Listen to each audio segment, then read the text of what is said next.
Well, we've got a lot to catch up on today. We've got fixtures and international fixtures and title celebrations and cup wins to talk about. Better crack on.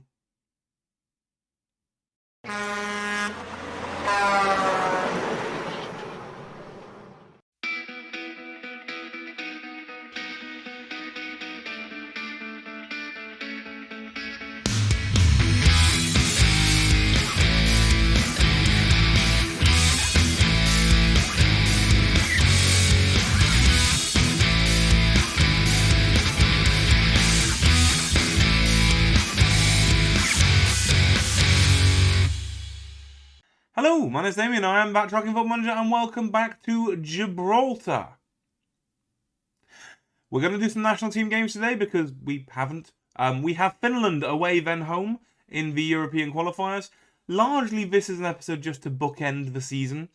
I did not catch the fact that a Europa tie was actually crucial to winning the league, and then we won the league, and it was like, oh, well, there's no point coming back for a league game now then, is there?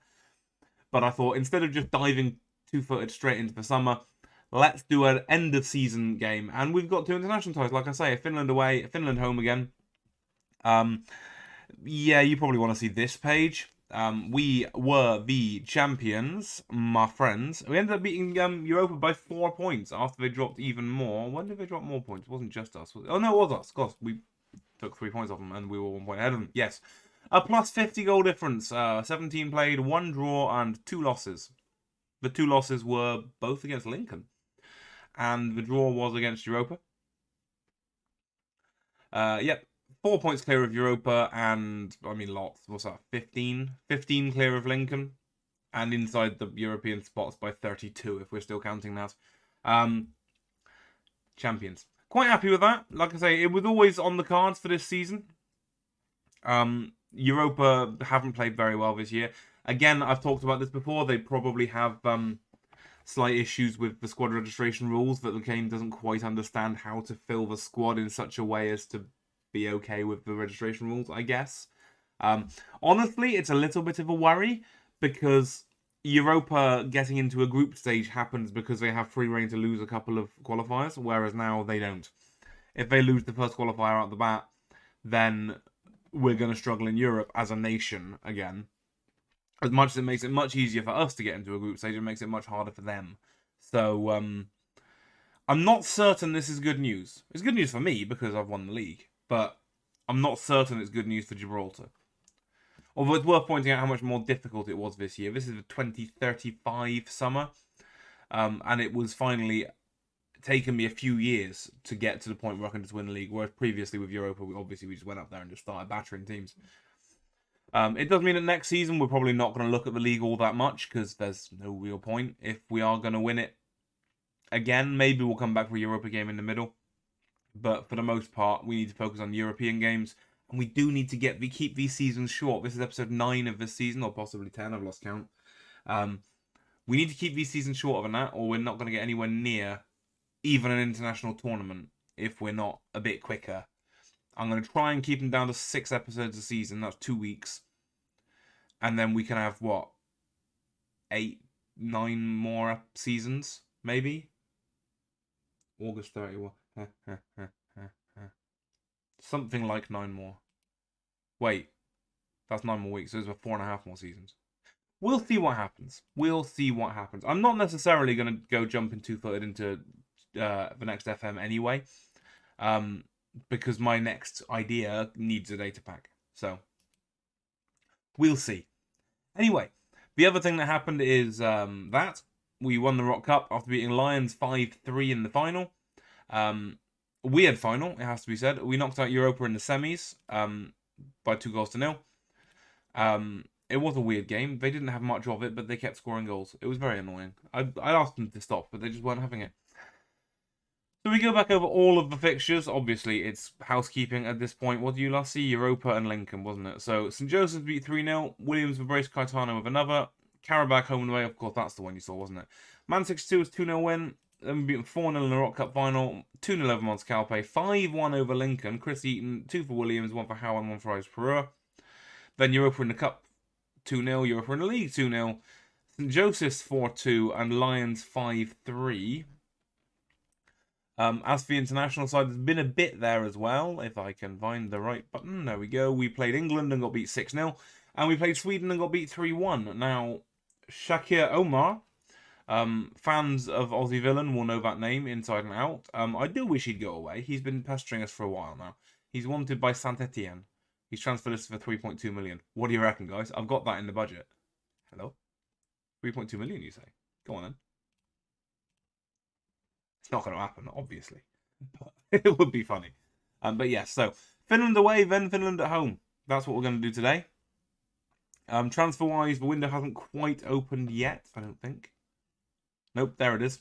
So we will actually look at one new signing when he arrives in a couple of weeks. I'm going to play Lewis Webb in goal instead of Kurljevic. And we're going to play, probably that's it for the rest of it, isn't it? Possibly Perez ahead of Williams. Let's go with that. So it's going to be Webb in goal with Mullen, Shotton, Chiezu and Beckwith along the back four. Daly and Galliano in the middle. Harrison and Caetano on the wings. Few and Perez up top. We're going to drop Few to pressing forward support. I think that works. Maybe Daly could be a playmaker of some kind instead. No, we'll leave it as it is. We're going to go with that. I don't know what to make of it because Finland, I feel like Finland should be a beatable side. And in this group, if we're going to get any of these, like, you know, runners-up, qualifying playoff positions, we're going to need Finland to be a beatable side. Like you see, we've lost to England and Sweden. We probably will do so again. So finishing third is the best we can really hope for. Mullen throwing to Caetano. 49 seconds on the clock. Mullen, the dreadful ball. Absolutely shocking. Heino is through behind the back line already. Cuts out wide and Taurainen something. Oh, there's more than one of them. Excellent. Mutka hits one from left back and it's straight at the keeper. But straight away, a bit of shocking passing and we're back in the game. And not a great clearance from the keeper either. And they're coming at us again. I'm not scared, you are. Mutka to Kaponen to Heinen to Mutka again. Cross comes in. And this one goes in. Jimmy Taurainen. Taurainen, something like that. 1 minute and 39 seconds. So about Finland being a beatable side. Any ideas? No? Okay. It is interesting just how much... I don't really understand why it's taking so much longer to turn Gibraltar into a side than it did San Marino, considering that you'd think... I would think, personally, that dragging Gibraltar up by its bootlaces as a footballing country would mean that the national team would come along faster rather than slower. Because as much as San Marino, we were able to get to the top of Serie A, we didn't have that many San Marinese players. Although I suppose we were developing better ones than we are here because we had the Italian... I don't really know. I don't understand why it's that much harder. But it is. By now with San Marino, I'm sure we'd at least reach Nations League B. And I'm pretty sure we'd accidentally found ourselves in a European Championships by then.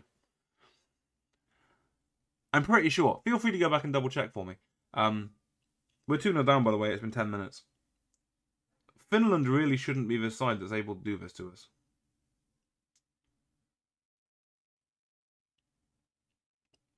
Yeah, nothing about that was good, was it? Okay.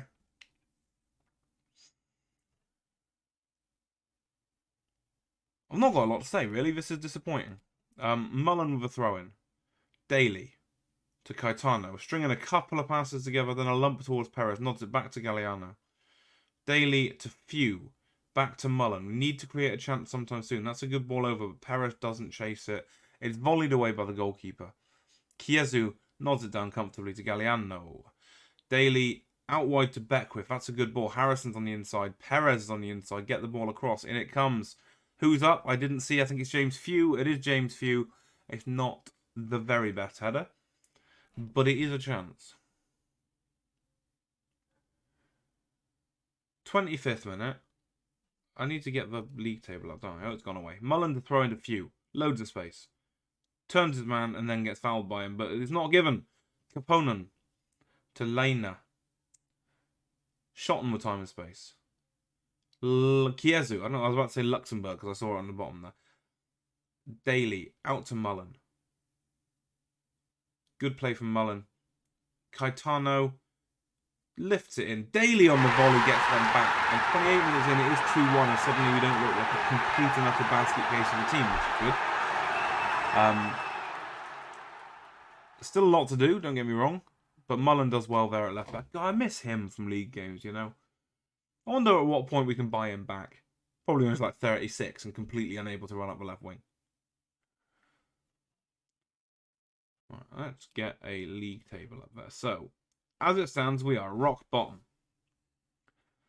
Obviously, we can expect to beat Luxembourg. Even my negative thinking will assume we're going to beat Luxembourg twice. But apart from that, we have to do better than Finland. Tarainen comes from nowhere. The defence just don't react to his run again. There's just no... I don't know what it is. Like, it's too early. It's only early June. It's too early for the players to be completely lacking in sharpness because of a summer holiday. But that's another time when the defenders don't react to the run, the goalkeeper doesn't react to the shot, and you feel like reacting to the shot is quite high on a goalkeeper's list of priorities. Kiezu to win it doesn't. Tarainen. It's a shot straight at the keeper. That's probably not enough to warrant a highlight. Oh, it was. Okay. I'm going to berate them. Why not? Mullen to throw in. Daly. Out wide to Caetano. Chips it in. Fuse at the back stick. Heads it back across. Goalkeeper claims it. Bergstrom with the huge hit forward. Mullen loses out in the air. Mateus Manso back to Varinen. Koppinen out wide. Tarainen volleyed first time across to Heino, who admittedly has a very poor finish on him. There's going to need to be some swearing in the dressing room, isn't there? This has been very, very poor. Throw water bottle. No. Crash arms. This is as good as over. Pathetic first half. Spot on, sir. Okay. I think the Perez show has not worked. So we'll swap him for Williams, and then that way around is better. Harrison at right wing has been non-existent as well, but Rain or Hercules is the only option we've got, and that simply isn't good enough.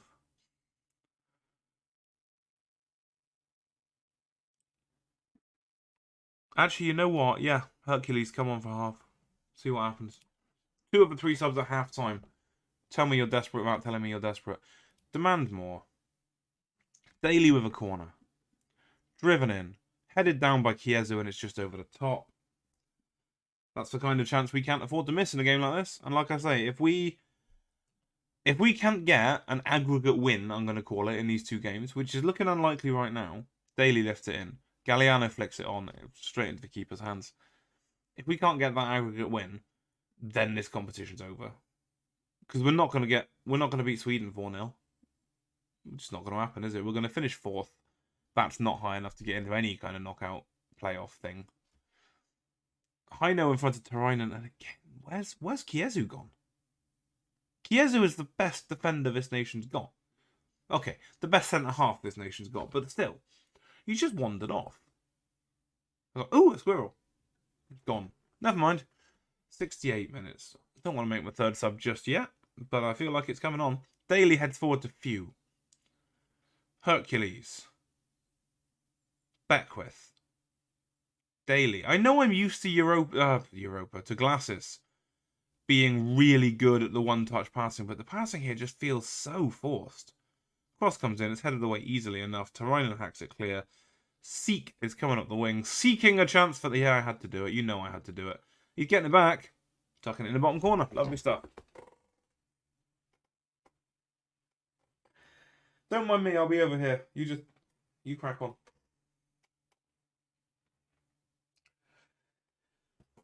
That's the most annoying thing, is that kind of unlucky. You can't blame Shotton for being out of place when he's still lying on the floor from a brilliant slide tackle. But like I say, there's no zippy one-touch passing. I guess it's because there's a few players on this side who aren't good enough. But having said that, the 2 centre midfielders and one of the forwards are better than what Glasses have. I mean, the two centre midfielders are better than anyone in Gibraltar because they don't play in Gibraltar anymore. James Few is better than Glasses. I wouldn't be able to sign him if I tried. Seeks just put one wide, and we could be really in trouble here if we wanted to be. I mean, we already are. But to say that Galliano and Daly, who, okay, they don't play together anymore, but they grew up together. All the way through the Europa Youth system they were playing together. Surely that's enough to have a bit of something going on. Few used to play with them for 2 seasons. I think it was, yeah, it must be 2 seasons because he plays for Gibraltar now. He must have been in the country 2 seasons. He's got to be offside.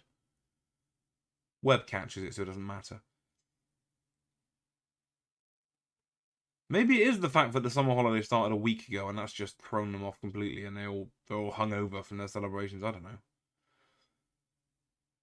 Shotton wins a ball at defence, hacks it away to absolutely nobody. Tyrannus will be on the line again.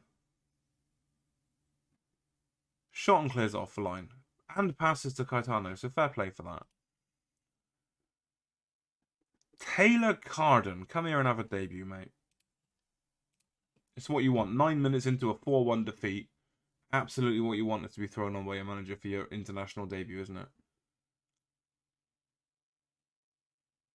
He didn't get sent off, so it's a good debut. Thrash Arms, far from pleased.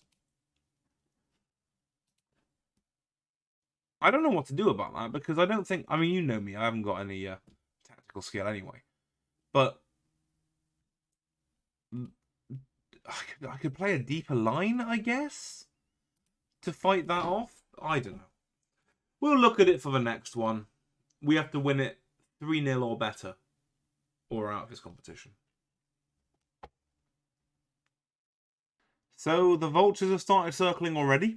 The biggest problem we've got, and I've mentioned this in the comments, I don't remember if I have said it in actual broadcast or not.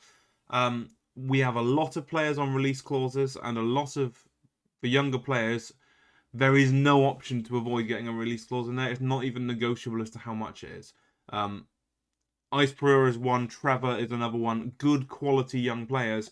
Every time I go to offer him a contract, it just immediately, instantly says, value locked by agent. The minimum fee release clause is like 80,000. This is what I've got for Ice Pereira. It's currently 48,000. I've just convinced him to sign a new contract. Well, he is probably about to sign a new contract for 80,000. An £80,000 release clause for Oscar Ice Pereira is obscene. Absolutely disgusting. This player is worth, what? At least £1 million. Like, in terms of what he's worth to the club, in terms of what the club has in terms of money, at least £1 million. And I'm gonna have to let him go for 80 grand. If he signs a contract, and if he doesn't, 48 grand. Same problem, wrong squad. Same problem with the goalkeepers. Moreno, I don't believe currently has one. No, he doesn't. But if I want him to sign a new contract, it will automatically appear there no matter what I do. He's on contract for 3 years, so we're just not going to touch it because he's on contract for 3 years and he's not got a release clause. Trey Hammond is another one. He's on contract for 2 years, not currently got a release clause. If I say, would you like a longer contract? Yeah, you can have that promise. That's absolutely fine. £80,000, completely non-negotiable. So I'm not going to sign a contract then, am I? I'll keep him for 2 years so that no one can buy him out from under me. And that's the case with so many, apart from the ones like Korosevsky, who last I checked wouldn't even consider a contract at all. So, yeah, we've got a very good squad, but our reputation hasn't gone up fast enough to tie that off. What does Panagi have? Panagi doesn't have one either, and the same deal, I went to negotiate with him and he wanted 70 grand release clause. That's stupid. Not going to happen. So they will sit there. Wrexham came in for him for 50 grand. He didn't want to go to Wrexham. Wrexham are in League One. What I'm going to do after this brief transfer sum up is I'm going to show you what's going on in the world, just in the English league in particular, because I know a lot of my followers are from England. In terms of players that have left us, released players are from now. Ronaldo Taraj has gone. Despite being homegrown, he barely featured. He's gone to St. Joseph's. Good luck to him. Craig Rickard refused to sign a new contract. I actually would have kept him, even though he's not that good, because he was a useful option that was homegrown. Chris Eaton, the left winger, not homegrown, barely featured purely because of that. Adam Thompson, a non-homegrown right back, not a particularly good one. Oscar Headley, one of the youngsters, and devastating to admit, Steve Stevenson Baldacchino has gone. I'm very disappointed by that, but despite his 18 determination, he's just not coming on. He's now 18, and his physicals are absolutely in the bin. He's 5'8" with no strength, and he can't run. Even as a deep line playmaker, you need to be able to run a bit, and if not, be strong. He can't do either, so he's gone. Disappointed. I thought he was my project. He's not. Inbound so far, just the 2. Daniel Ward, who was at Europa last year. I believe we've seen him quite frequently at Europa because he was there when we were there years ago. In fact, I probably bought him. Last year, played a full season, then got released. Go figure. 6 goals, 5 assists, 3 man of matches, released. I'll have him then. 1,600 quid a month, slightly more than I would like, but he's fast and he can finish. And especially if we're going to lose players like Rickard, Danny Ward is a... Is he homegrown? I think he's just homegrown, isn't he? Yes. Homegrown player. There's the replacement for Rickard, and let's be honest, he's better. He can play right wing, he can play up front. I mean, he can't cross, so playing right wing's not maybe the very best thing, but maybe as an inside forward or something. And also... Future prospect Tom Parry, attacking midfielder, centre midfielder. There's a player in there somewhere, except for the determination. Yes, I know. Shut up, Gary. Gary, put the emoji down, Gary. Gary, put the emoji down. Put it down. I know. But with adequate mentoring, there's a chance he turns into a player. If he doesn't, a couple of $100,000, I don't really care. He's played for Cardiff. He's played 4 times for Cardiff in the English Championship. Surely that player is good enough despite determination issues. Put the emoji down. That's it for now. $200,000, like I say, okay, it's a bit of money, but again, there's £6.1 million in the bank, and I haven't got the first Scooby what to do with it. So if I can bring in a player who might develop, I'm gonna do it. I've been through... improved youth recruitment. Have it. I keep going through this. We have improved the junior coaching budget to exceptional. You know, I'm going to ask for the stadium again. It's not going to work, but I'm going to ask for it. But what else are you going to do with 6.1 million quid? Oh, I've got a team to select. No, first we're going to look at England. England. Come on. There's got to be an easier way than this. Put it in the box, man. There we go. So we're just going to very quickly run through the leagues. So the Premier League finishes with Manchester City over Manchester United, Liverpool, Chelsea, Tottenham, West Ham. Arsenal finished 9th. Whoops. How did they get Champions League football 9th? Did they just win the...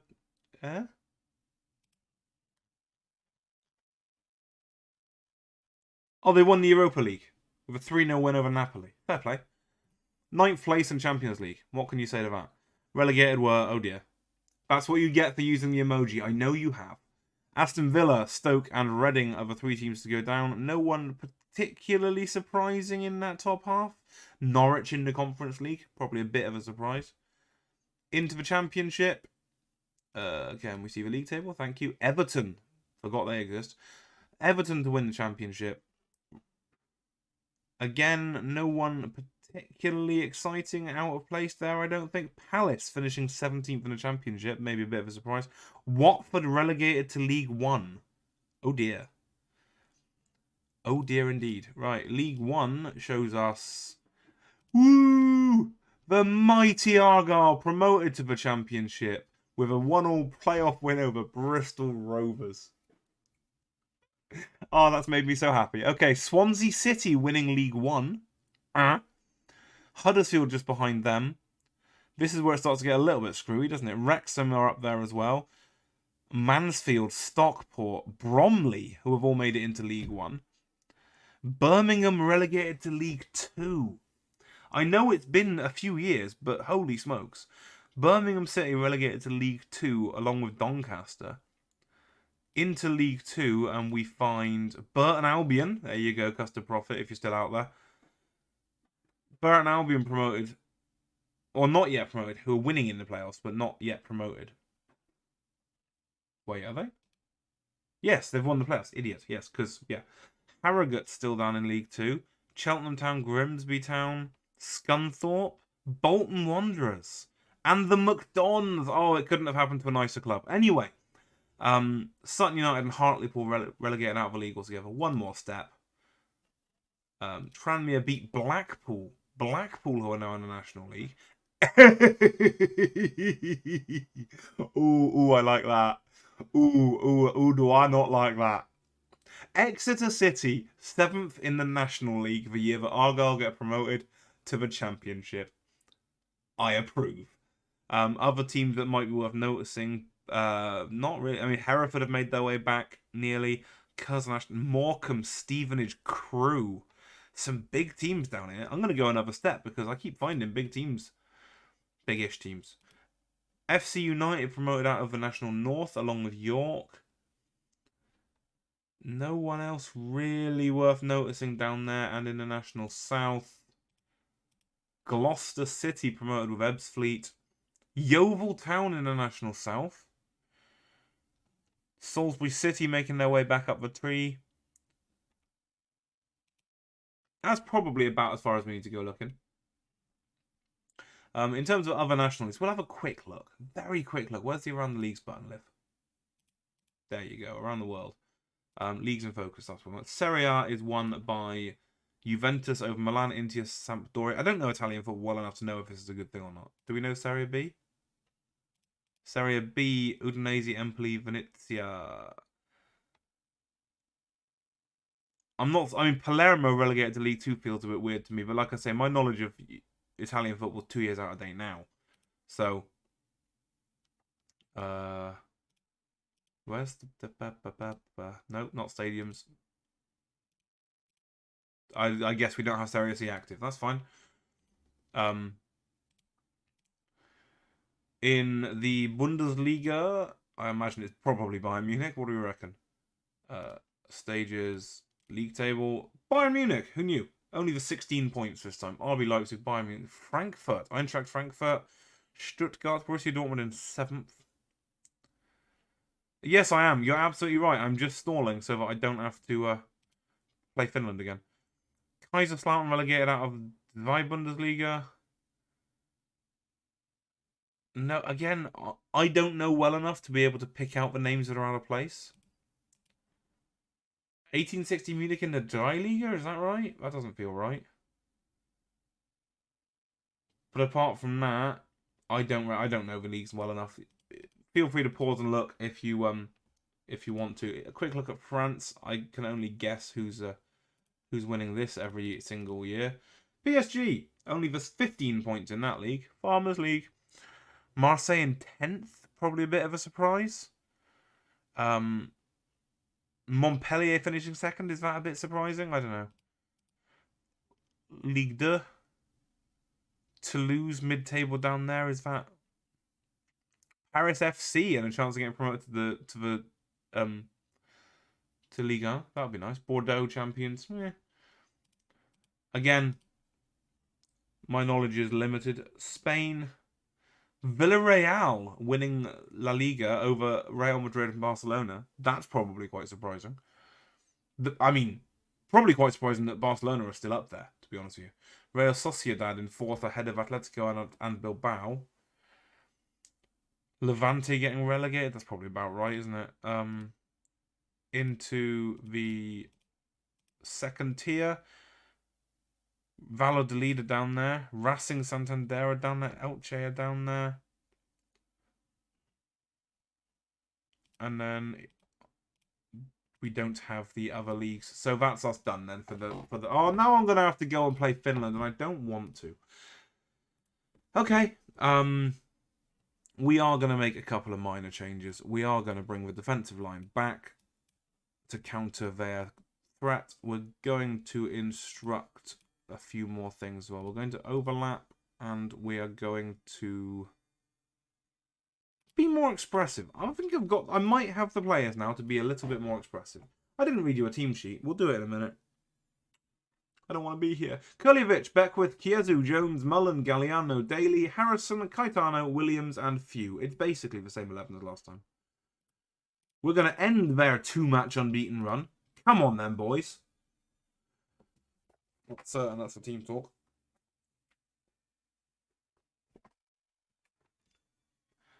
But here we go. Kurliovic take a goal kick. Can we have the first chance, even if we don't get a goal out of it? Apparently not. Mateusz Mansu in front of Seek, who leaves Harry Jones for dead, and puts one wide, and the low defensive line's not doing shit. Demand more. Actually, you know what? You're right. 7 minutes in, let's make a tactical change. We're going to drop Few into that hole, because it worked a little bit in one of the other games. We're going to turn him into a trick. Let's turn him into an Ongonsh, actually. I like an Ongonsh, and he knows how to do it. So he can Ongonsh his way through this game, hopefully just creating a little bit more. I'm going to go very attacking, because we need to score 3 goals as an absolute minimum. And if we don't, it doesn't matter what else happens. Scotland have just gone top of their qualifying group over Germany. Never mind, save broken. Tarainen hits a free kick, top right corner, beautiful finish, and Kurliovic wasn't getting anywhere near it. Now we need to score 4 goals. I am very surprised that we have found Beckwith so hard. Beckwith? Found Finland so hard. But they've played 2 extra games than Germany. That makes more sense. I'm sure we've beaten them comfortably before. Kurliovic sends one long. Seek knocks it down to Heino. Galliano pings it back to his keeper. Kurliovic. Big ball forward. Far too big for any of our players. And here comes Mingas. Kaponen to Heino. Varainen again, the defender. This time he's come charging out. The other... I'm sorry, but when you've got Chiezu at centre-half, it shouldn't matter too much for the other one's Harry Jones. Beckwith throw-in to Harrison. Galliano to Few. We're in the penalty area at this point. Surely a chance to us. Caetano heads it straight up. Biscuit tin head! Anyway. Half-time, it's only the 1. I'm going to throw the water bottle. I know it's going to demotivate him. I don't care.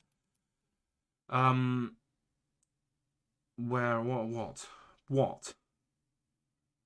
Matthew Kerr. Come on for Williams. Few go back up to the very front. The lines aren't working. Push that line back up. Push that line back up. Get in their faces. Get stuck in. Bring the passing down. Oh, the passing is down already. Extremely high tempo with shorter passing. Stop being expressive. It's not working. Run at people. Hit some shots. Just hit some shots. Who cares? Just the one change this time. Start second half. Start off with a berate because that always cheers them up. As Aussie Villain said in the comments, you've got to stop trying to treat them like people. They're clearly just cattle. We had 5 shots on target in this game. We should have done a bit better than this. Anything else? Attacking width a little bit wider, perhaps? Let's go with that. It's the complete lack of chances that bothers me. Although I have got the highlight machine turned off by turning it very attacking. Manso's cross comes in. Chiezo heads it away nicely. Koppinen will start again. Interesting choice of cross, but Manso picks up on the edge. Back to Klingon. Klinger, not Klingon. God, it must be hard to header a ball if you're a Klingon. Like that. Caetano! I've worked it out. James Caetano is a Klingon. He's got the forehead ridges, and that's why his headers never go the direction he points them. Good save from Kurliovic. He knew absolutely nothing about it, but it was a good save. Mullen heads one away from Seek. The Klingon being tackled by the Klingon. Caetano blocks it away. And that was about as accurate as any of his other headers, really, even though it hit him in the chest. Mateusz Manso to take the corner. Cross deep, headed away. Manso again. Cross better. Kerr heads it away. Kapanen out wide to Manso. No one's gone out there. Oh. I mean, if you're the right back, I've never been a right back. Can you imagine me running?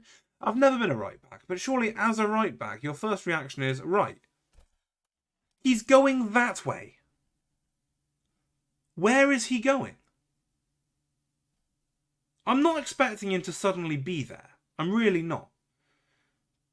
But if you're a right back on the left edge of the 6-yard box, when the ball is cleared, you don't run left.